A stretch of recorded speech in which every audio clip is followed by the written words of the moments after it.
Assalamualaikum warahmatullahi wabarakatuh. Bagaimana kabar kalian hari ini? Berjumpa kembali dalam pembelajaran matematika paket A PKBM Fahmul Ulum. Pada pembelajaran kita sebelumnya, kalian sudah mempelajari mengenai penyajian data menggunakan piktogram.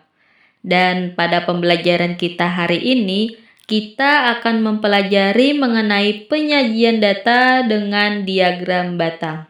Coba kalian dengarkan dan simak video pembelajaran berikut ini. Sebelum masuk ke pembahasan, ayo kita berdiskusi bersama. Pernahkah kamu lihat grafik berbentuk batang, baik itu di buku, di poster, ataupun di berita?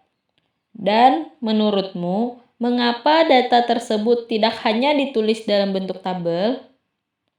Ya, untuk menjawab semua itu, kita lihat terlebih dahulu tujuan pembelajaran pada hari ini.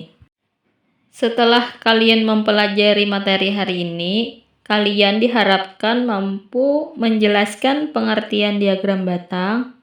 Kalian diharapkan dapat menyebutkan bagian-bagian diagram batang. Kalian diharapkan dapat membuat diagram batang sederhana dari data, serta kalian diharapkan mampu untuk membaca dan menafsirkan informasi dari diagram batang. Pengertian diagram batang. Diagram batang adalah cara penyajian data menggunakan batang berbentuk persegi panjang. Panjang atau tinggi batang menunjukkan banyak data yang dimiliki. Diagram batang membantu kita melihat perbandingan data dengan jelas dan cepat. Adapun ciri-ciri diagram batang. Berbentuk batang vertikal atau horizontal. Setiap batang mewakili satu kategori. Panjang atau tinggi batang menunjukkan nilai data dan memiliki sumbu X dan sumbu Y.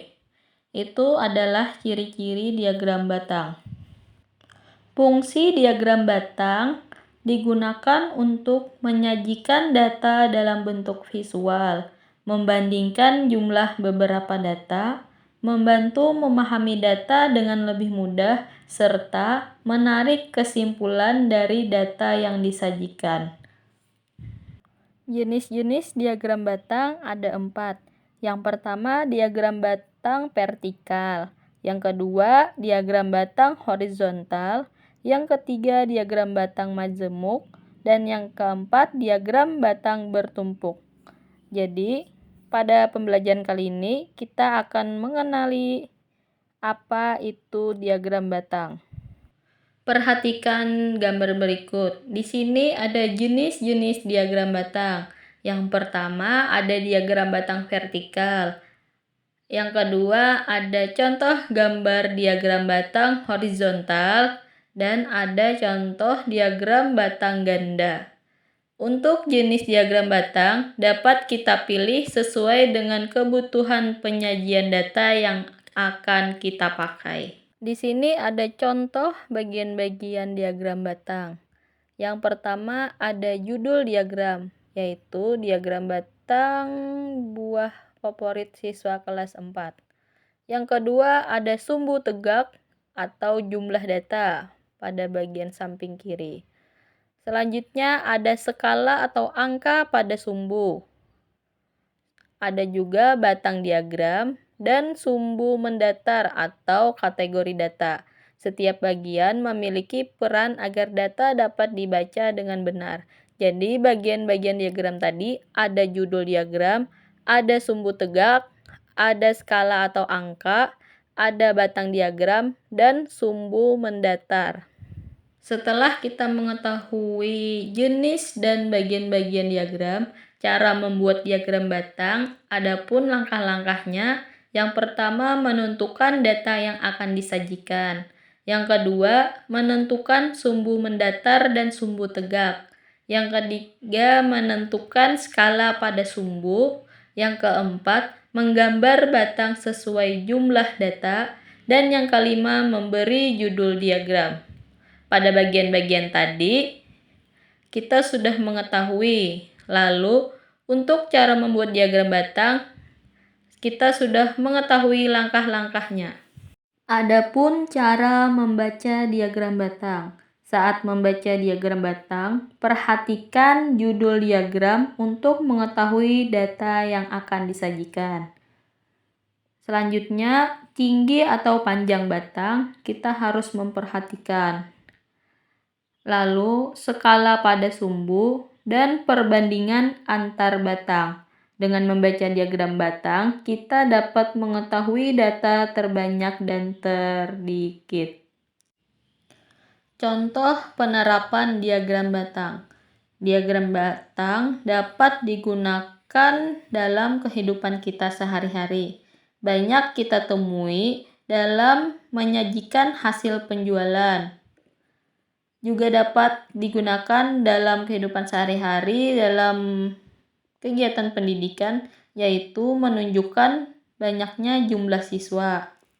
Adapun untuk menunjukkan data dalam kegiatan sehari-hari dan juga digunakan untuk menampilkan jumlah hasil panen. Adapun kelebihan diagram batang. Yang pertama, memudahkan kita untuk membaca data. Yang ketiga, sangat sederhana dan efektif untuk menjadi perbandingan baik data piktogram maupun dalam data batang. Kekurangan diagram batang adalah kurang detail untuk data kompleks dan sangat tidak cocok untuk data berkelanjutan. Jadi itu kekurangan dari diagram batang. Adapun kesimpulan materi pada hari ini, diagram batang adalah cara menyajikan data menggunakan batang berbentuk persegi panjang. Panjang atau tinggi batang menunjukkan banyak data yang dimiliki. Diagram batang memiliki beberapa jenis dan dapat dibuat dengan langkah-langkah yang lebih sederhana. Setelah kalian menyimak dan mempelajari pembelajaran pada hari ini, coba kalian kerjakan kuis berikut ini. Kalian kerjakan di buku tulis kalian masing-masing, jawab dan tentukan jawabannya. Pada soal pertanyaan pertama, bagian diagram batang yang menunjukkan jumlah data adalah A. Judul, B. Batang, C. Warna, dan D. Hiasan. Untuk pertanyaan yang kedua, fungsi utama diagram batang adalah untuk A. Menghitung data, B. Membandingkan data, C. Menghapus data, dan D. Mengurutkan data. Pertanyaan ketiga, diagram batang vertikal adalah diagram yang batangnya A. Mendatar, B. Tegak, C. Miring, dan D. Melengkung. Coba kalian jawab sesuai dengan materi tadi. Selanjutnya, untuk pertanyaan keempat, berikut ini termasuk kelebihan diagram batang adalah A. Sulit dibaca, B.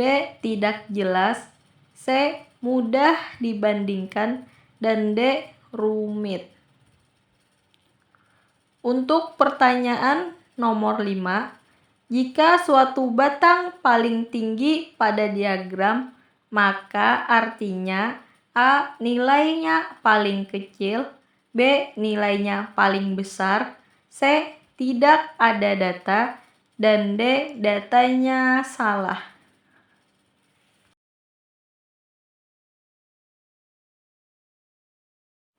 Demikian pembelajaran kita mengenai penyajian data diagram batang.